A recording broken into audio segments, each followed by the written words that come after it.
For years, any sort of substantive tort reform has been off the table in Albany, dead on arrival. But this year, Governor Kathy Hochul has breathed new life into the topic with her campaign to address car insurance costs by limiting the avenues for certain lawsuits and civil claims.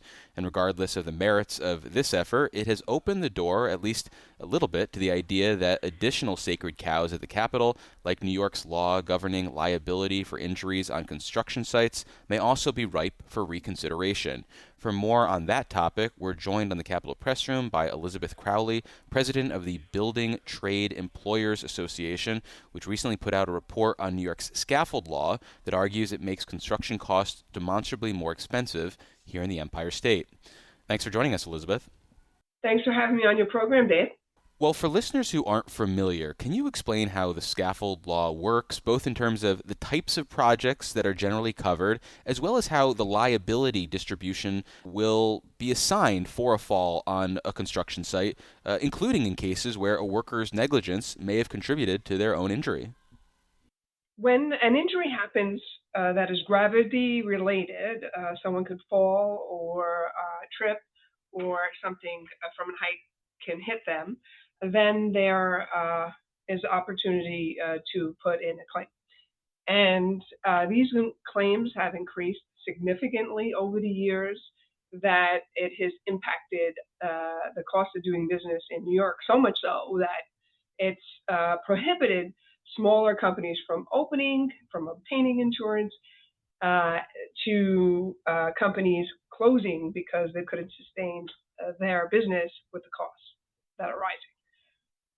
So it holds contractors 100% liable. Some people say it's strict, but our members have experienced absolute liability where there is insurance companies hardly delay and just go into a settlement mode with the claims, and the cost has just risen out of control. And in terms of the types of projects that are covered by the Scaffold law, is this any sort of construction, or is there a dollar threshold, or does it only apply to certain types of construction projects? Any construction in New York, it's a unique law to New York. 49 other states do not have similar laws. They did, but over 30 years ago, the last state to change the law was Illinois. And like I said, that's 30 years ago. The trial lawyers, have such a strong hold and such a strong lobby in Albany that it's just been status quo. And while it's been status quo, we've seen massive fraud and abuse, similar to what the governor is raising with auto insurance. But, with these claims, the settlements are 6.5 times higher than any other bodily injury claims in the state of New York. So we're talking about, on average, a minimum claim settles for $1 million. But a lot of times it amounts to $10, $20 million settlements with trial lawyers taking their 30%. And, whereas what does that mean for the cost on a construction project? It is 10% of the total cost, whereas other states only spend about 2%. And that's exactly what our study showed. Yeah, I wanted to talk a little bit more about the rationale for this, because you mentioned trial lawyers being supportive of this, but it's also a very important issue for labor unions who argue that the liability standard, which, as you pointed out, is 140 years old and stems from a time when there were no, say, federal protections for this workforce, they argue that this promotes safety. But your report looked at, say, the fatality rate in New York City as well as the statewide rate for construction work compared to the national average. Can you talk about what you found there and how that either is counter or enforces that narrative of safety? Well, first, we're union contractors. So when you look at public work, we do most of it. But when you look at commercial and residential work, our members have been doing less and less of it because the cost has just gone out of control and developers are choosing non-union over union. So we've lost market share because of costs. But we're proud to be the safest contractors in the country. Our members have safety as cornerstone of the business that they do. I mean, they can't even win projects if they're not safe enough. I mean, that's how it's become so difficult to obtain insurance in New York alone, because companies don't want to do business here. So when you look at the report, you raise whether we're safer because of this archaic law. We are no safer. We're 20% higher than the national average when it comes to fatalities or injuries. And when we look at our neighboring states like New Jersey and Connecticut, we're over 40% higher. So we're no safer because of it. And when you look at other expensive states like California, it's 2% of the total cost of construction. And when you look at New York, it's 10% or more. It's the worst for the small businesses. Much like the conversation that's happening around car insurance and how the status quo invites the potential for fraud and abuse, it has been sometimes hard to quantify how the status quo in, say, the construction industry is contributing to fraud and abuse, whether it is and to what level it's contributing to staged accidents and frivolous lawsuits. Were you able to put any sort of meaningful numbers on the amount of fraud as part of this report, or do you primarily rely on anecdotal accounts when there are, say, those interconnected networks of law firms and medical professionals that are exposed from time to time? You know, we've had companies that are considered the best in the country, like Turner Construction or Gilbane, stuff. They shared their data, and they have only like a handful of claims in other states. Whereas when you look at New York, they have hundreds of claims. So does that comparison say something about our state?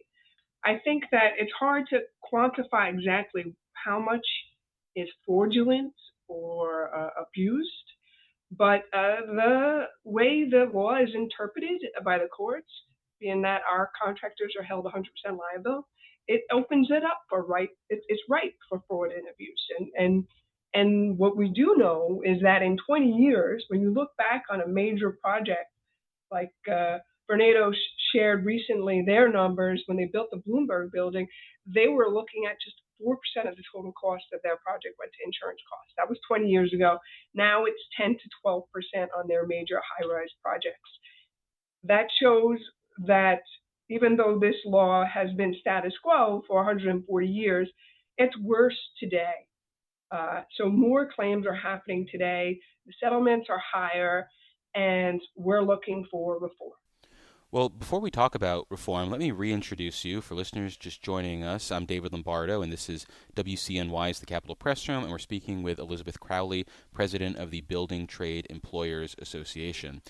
So in terms of a response, what sort of liability language will you be pushing in Albany? And are you looking to have and cast a broad net, or are you looking to, say, set an economic threshold for the types of projects that might be covered by this, or the types of projects themselves? The way we see the governor leaning toward housing as an area where she's open to reforming some of the rules and regulations that might be seen as a burden. We're looking for common sense reform, Dave. When you look at the way auto insurance is currently, they have comparative negligence. When you look at 49 other states as it relates to construction accidents, they have comparative negligence. When there's an injured worker in those states and those trial lawyers who help those plaintiffs, recoup the cost of medical bills and time out of work, they're getting paid. The victims are getting taken care of in the other states. But something's happening here that's unique in New York that is driving up the claims and the cost of doing business. And it trickles down to the cost of living and the affordability crisis that every single New Yorker is facing when we're looking at the cost of living, the cost of housing, transportation, everyday bills, and insurance costs contribute to that in a major way. Well, I mentioned at the top that the governor has made tort reform an issue, and we're having a conversation that I don't think people would have imagined having 5, 10 years ago. And in order to have a substantive conversation about the scaffold law, it's going to have to be the same sort of kickstart from the governor. So, what are your plans to get her on board with this campaign? Is it as simple as that affordability argument? Is it about the housing production campaign that she's been on? What's the pitch to the governor? So the governor and our industry support her efforts, and we're looking at her as a champion for a leader in this state finally taking on the trial lawyers and their lobby in Albany. What we have right now is big, ambitious plans, big plans for building that the governor has, big plans that our new mayor, Zora Mandami, has. And we have a president in the White House that has been withholding funds that have already been allocated, such as the Gateway Project or the Second Avenue Project, that make big headlines when New York sues for that money. But there are a lot of other smaller projects that the U.S. DOT has been holding back the funding for, and we're getting hurt here in the state right now. And I believe the governor can take action by working with the federal administration to lower costs. There's an effort right now in Washington that's happening this year. And we hope that the governor could get involved because, the U.S. DOT has held back projects, and they've complained about our PLAs in New York driving up the cost of doing business. And the president says he's supportive of unions and his administration, but they're looking for cost savings. What better way can we show cost savings than putting a comparative negligence model into place? We could save just on Penn Station alone. And now the president's calling that one of his marquee projects. Sure. The governor supports that. We could save over $500 million just on that station alone by implementing comparative negligence versus the standard that is used right now. How do you guarantee, though, that lowering insurance costs is going to translate to lower construction costs? Because I can't imagine there's a lot of insurance companies that once they've set a rate for something are going to say, why don't we lower it in the future? I would argue that they'd say people are used to paying for this, and thus maybe we'll slow the growth in the future, but hard to imagine them reducing rates. I know it's hard to imagine, and the trial lobby likes to make insurance companies look like the bad guys, but they're not doing business. I think a lot of people like to make insurance companies the bad guys. I'm a consumer too. Yeah. I'm a consumer too, and I don't like the cost of the insurance I pay for my car or for my home insurance, and it's gone up significantly. Sure. But when it comes to doing construction and general liability for projects here in New York, the companies aren't doing business here. They're leaving. They've left. One of our contractors, if you take any given one, a subcontractor, they're up for a new policy. Every year they have to renew their policy. They get one or two companies giving them a quote. A company like Zurich, known nationally, will not write insurance for contractors in New York. They'll look at projects, but they have a lot of parameters that need to be met. So we're used to a free market regulating itself. If companies don't want to do business here, we have a major problem. Well, we've been speaking with Elizabeth Crowley. She's the president of the Building Trade Employers Association. Elizabeth, thank you so much for making the time. Thanks for having me on, Dave. I really appreciate it.